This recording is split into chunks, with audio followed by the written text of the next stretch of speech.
Alright, so let's look at inverse trig functions.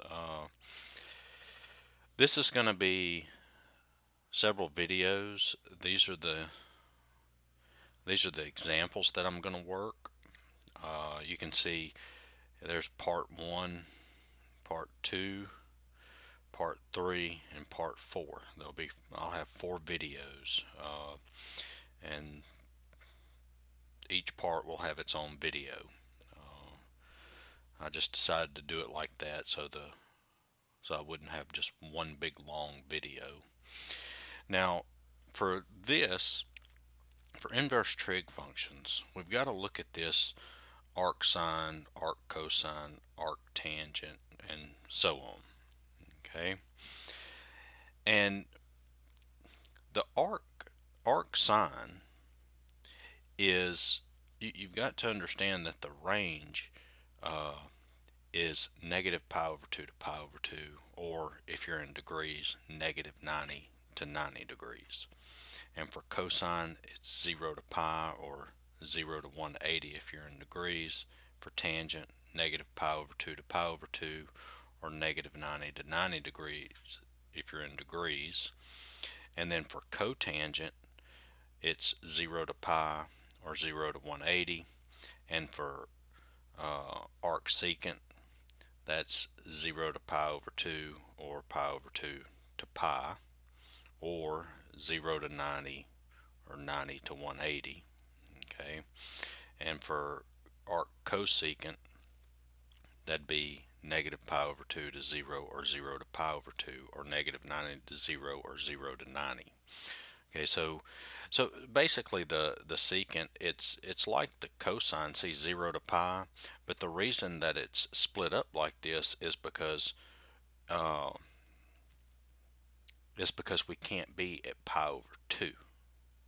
Okay, because the cosines, remember secant is 1 over cosine, and cosine of pi over 2 is 0, so that would have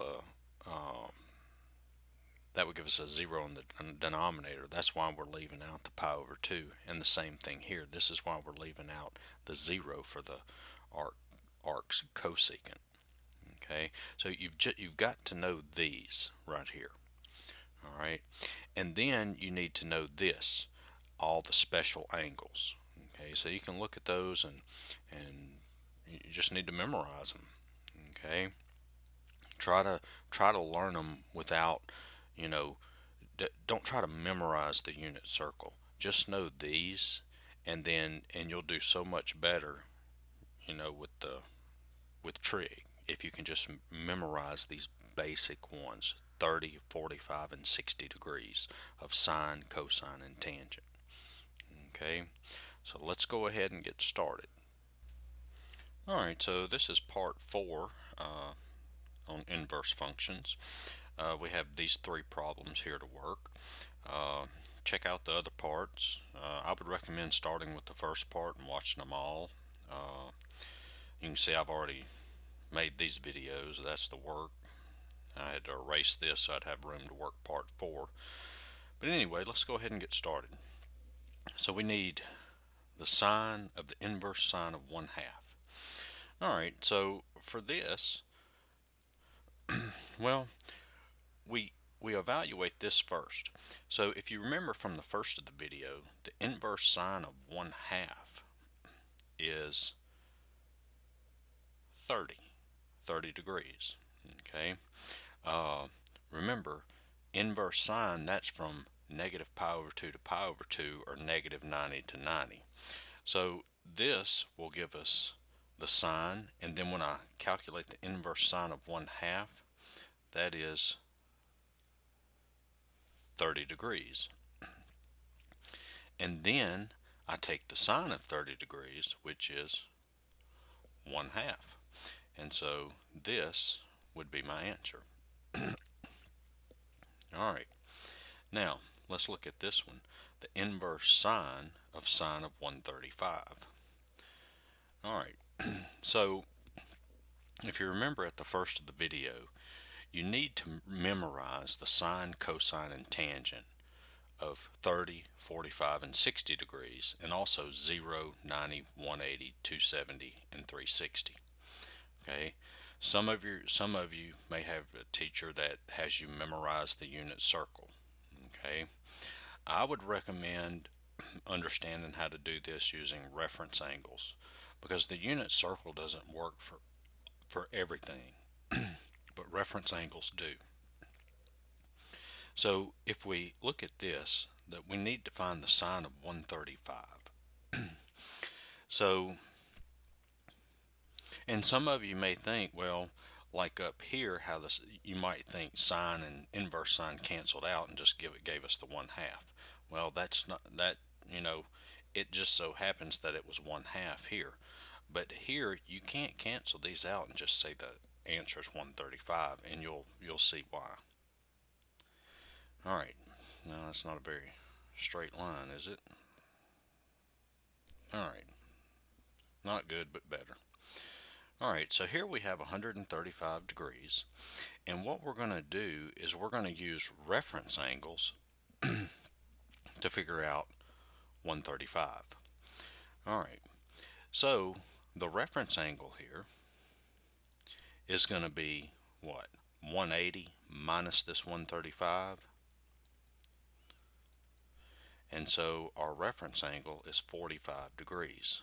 So that's 45 degrees. All right.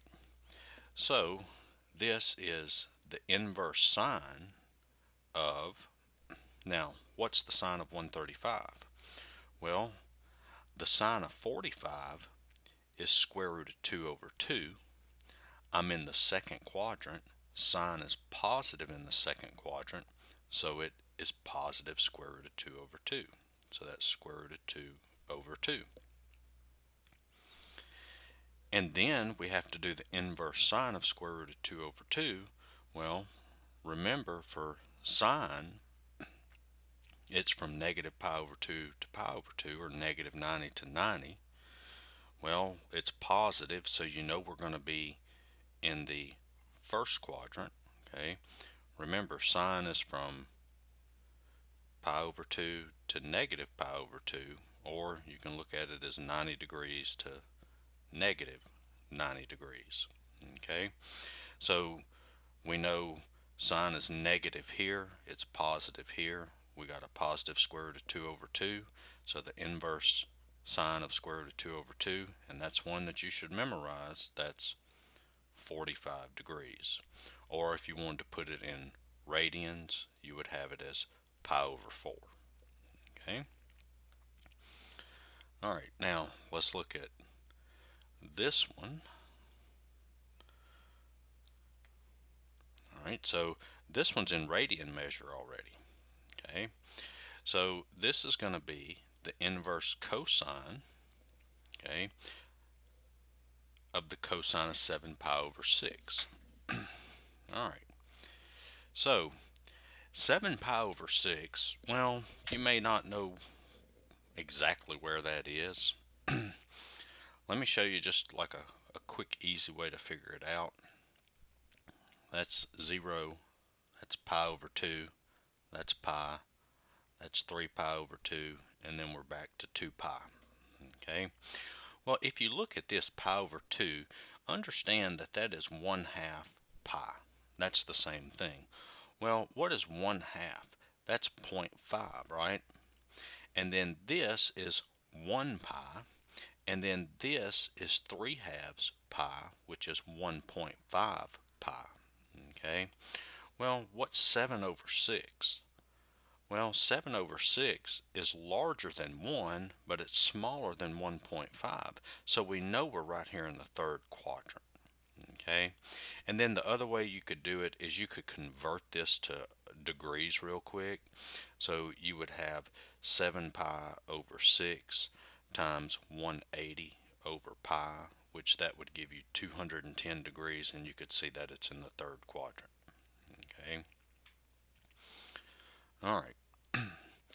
So we know we're here in the third quadrant. Okay, and this is 7 pi over 6. Okay, so we need the cosine of 7 pi over 6. Well, that's not one that we know. We know 30, 45, and 60.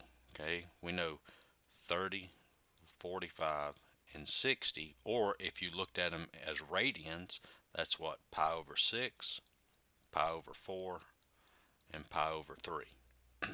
Okay, so let's go ahead and find our reference angle. So our reference angle is going to be what? 7 pi over 6 minus pi. Okay, so that's, if we get a common denominator, that would be 6 pi over 6, right? And so we get pi over 6. And we know pi over 6 is 30 degrees. Well, the cosine of 30 degrees, that's what? That's square root of 3 over 2. Okay? And we're in the third quadrant, and cosine is what in the third quadrant? It's negative. Okay? All right. Now we got to figure out what the inverse cosine of negative square root of 3 over 2 is. Well, remember when you look at this, cosine is from 0 to pi, and there's pi over 2. Okay, so remember, inverse sine is negative pi over 2 to pi over 2. That's in the first and fourth quadrant. Tangent is negative pi over 2 to pi over 2, or inverse tangent, and inverse cosine is from 0 to pi. So, well, we know cosine is positive in the first quadrant, negative in the second quadrant. And since ours is negative, we know we're over here in the second quadrant. And so we need to figure out what theta is. Well, this goes back to understanding reference angles. Well, we need to find this reference angle here. Okay. So to find the reference angle, what do? We do the inverse cosine of positive square root of 3 over 2. That will give us the reference angle, which is also the first quadrant angle. All right. So we know this is what? 30 degrees. And so that's going to be pi over 6. So we're going to stay in radians since this is in radians. So our reference angle is pi over 6. All right. Now, here we go. We need to find theta. So what's theta? Well, theta is equal to what? Pi minus the reference angle, pi over 6. And if we get a common denominator, that's 6, that's 6. We get 5 pi over 6. So our answer would be 5 pi over 6. Okay? So just keep in mind, these don't cancel each other out. Okay? You've got to go through the process of what we did on all of these parts up here in parts 1 and 2. Okay? You've got to do that. Okay? So you can't just cancel them out, and that's why I'm telling you, you might want to go and watch those other parts to to see what's going on, and just watch them all the way through. Alright, so I hope this helped. Give me a like, share, and subscribe, and thanks for watching.